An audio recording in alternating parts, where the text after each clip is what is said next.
Previously on Citizen. Yep, that's me, cleaning that old nasty CRT board off in the driveway. There was a big rat nest on it. Well, brought it in, let it dry out, and I noticed right away this board was never going to work again. And even if I put new components on it, I wouldn't feel easy with it. So what do? I created a new board in KiCad, and let me show you how I did it. So I went to ChatGPT. I've got this prompt here. I want to create a Gerber file for a 12-inch CRT board for a Super Pet computer. I'm gonna stop this right here because AI sucks when it comes to creating the Gerber files. You mean ChatGPT sucks? Yes, I said AI sucks when it comes to recreating Gerber files. So don't even try it. You know, it'll waste your time. So instead, do what I did and learn KiCad, and I'm going to show you what I did. Let's get it up on the screen. So I took some high-res images the best I could. No matter how hard I tried, I couldn't get it perfect. And so I went to the search engines. I was looking for my specific board. Some images came up. Not a lot of them were coming up good.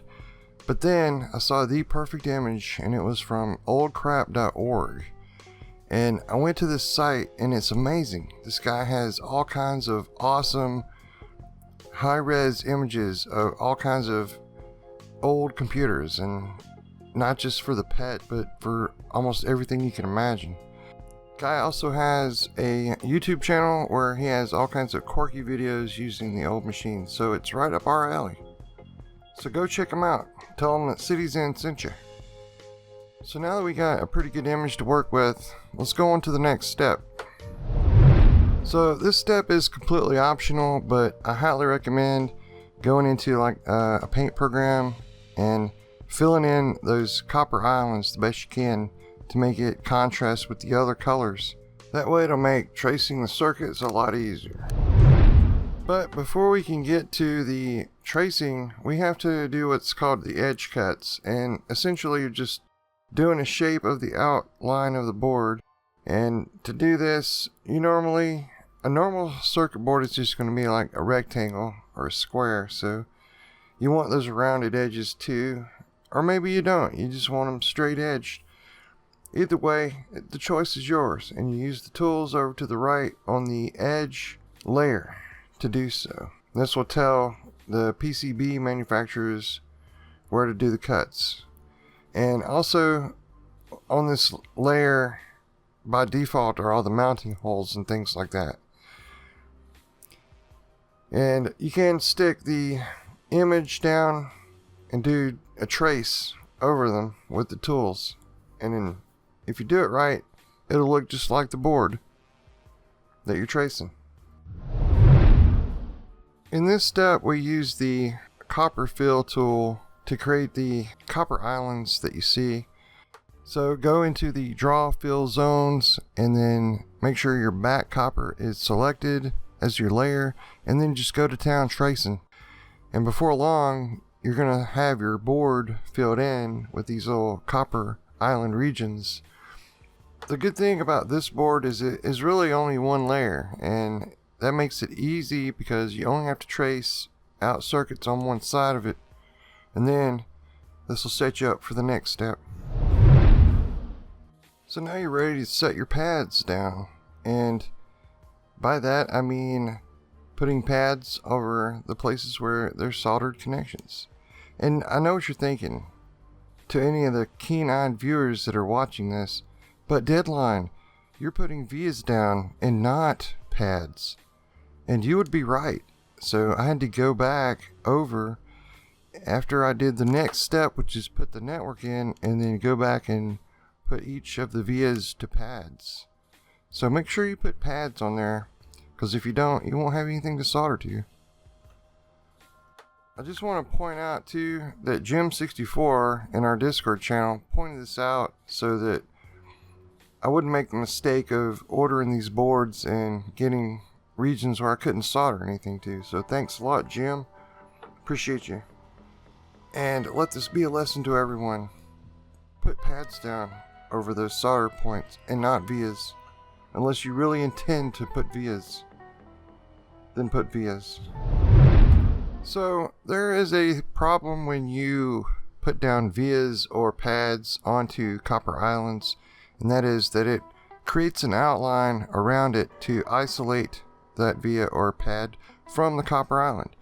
And in order to get around this, you have to create networks so that the network will consist of the pads that are on that copper island and the copper island itself. Now, I'm not going over in great detail about everything in this video because I just wanted to show you how easy it is for anyone to create a PCB. But I do want to point out this one thing that might leave you stumped, and that is that when you put down pads onto your board and you connect it, and you want to connect it to the copper islands, you gotta put them in the network. But then you also have to, in properties, there's a thing called overrides, and then it's zone connection style. By default, these are set to inherited, and what that does is it creates a sort of a crossed section where only part of the pad is connected to the copper island. But if you put it to solid, then the entirety of that pad will be connected to the copper island, and that's what you want. Unless you don't, and you want that cross style. But I don't know, it's up to you. Now we gotta put labels on it so that people will know what to put in there. That's where we put text and images on the board on the F.Silkscreen, which is the front layer silkscreen layer, and the B.Silkscreen layer. Just as easy as clicking on the text tool and the graphics tools over to the right. It's like drawing in a paint program. There's also like a library of things that you could put in, and you can even import your own images.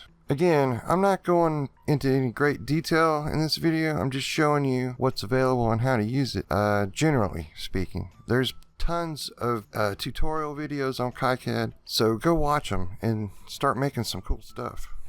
And I'm just gonna say it, if I can do it, anybody can do it. So now you have no excuse. So now you've got everything labeled and people know where to put things when they're building it. Let's go ahead and take a look now at the fruit of your efforts by going in, viewing this model in 3D mode, fully rendered.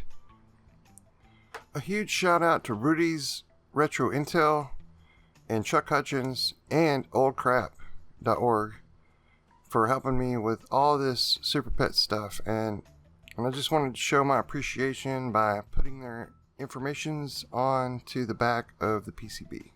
So go check them out and subscribe to them and everything. So you thought you were done?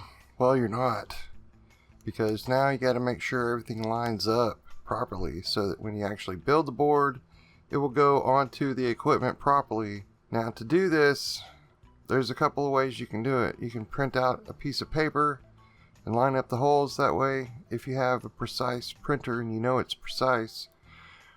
But you can also do a 3D print.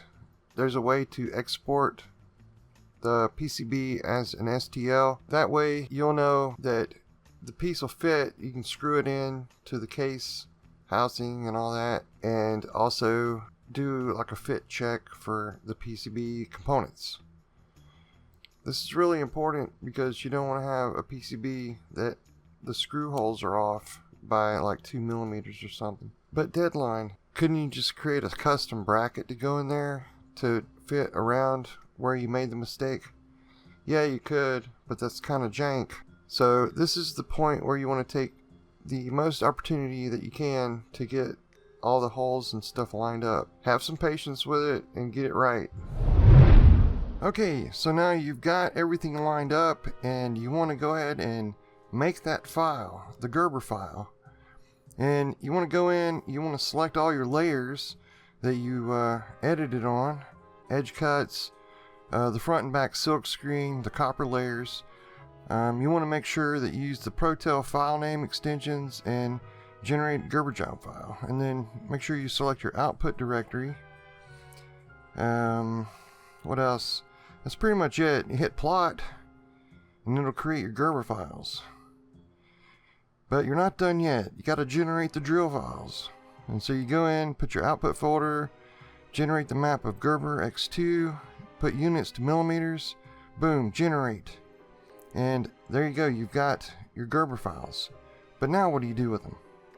Well, you go in and you look and make sure everything's in there, and then you right click on it if you're in Windows or however you wish and make it into a zip file. That whole folder, it goes into a Gerber zip file, and I've already got one made, so I'm going to go ahead and delete it here and rename this one to just Gerber instead of 2. And this is your Gerber zip file, and now you're ready for the next step, which is get your Gerber file fabricated from a PCB fabrication place. And I don't really have a preference, except I like JLC PCB a lot. There's plenty of them other than this. You know, there's even ones in the US. It just depends on how much you want to pay. JLC PCB seems to be the cheapest place that I've seen. And you upload your files in there, and it'll take a little moment while it's spinning. But then, after that's done, it'll come up with a little preview. But you can also select all the stuff that you need. But pretty much everything that you do when you upload it is going to be set to default what you need, right? And you can do a preview of your Gerber file, and just to make sure everything's right. You can even change the colors on them. It's really cool. The ones with different colors take more time to make though, so I'm just going to stick with the green one. And as you can see, it doesn't cost that much. Calculated price for 5 is $15.90 with estimated shipping of $27, which to me that seems pretty reasonable. Now the final step, well, maybe the final step, subscribe, like, and share of this video, and then let people know about our channel. And there we've got Jim also included on the Silkscreen because he helped out a lot with this project. I was going to go right to manufacturing without putting pads on here. Thank you for watching our video on the Super Pet CRT board construction in KiCad. And be sure to watch our channel. We got some more Super Pet restoration videos coming up. We're going to be dealing with the rust. I've got a new Cherry keyboard B business keyboard. I got a new SP9000 PCB I'm building, and when we get the CRT PCB back from the fabrication, we're going to try and put it together, see if it works. So stay tuned. CityXen. We got our web store back online. Just go to store.cityxen.biz. Radical! We're selling our stuff, so buy it.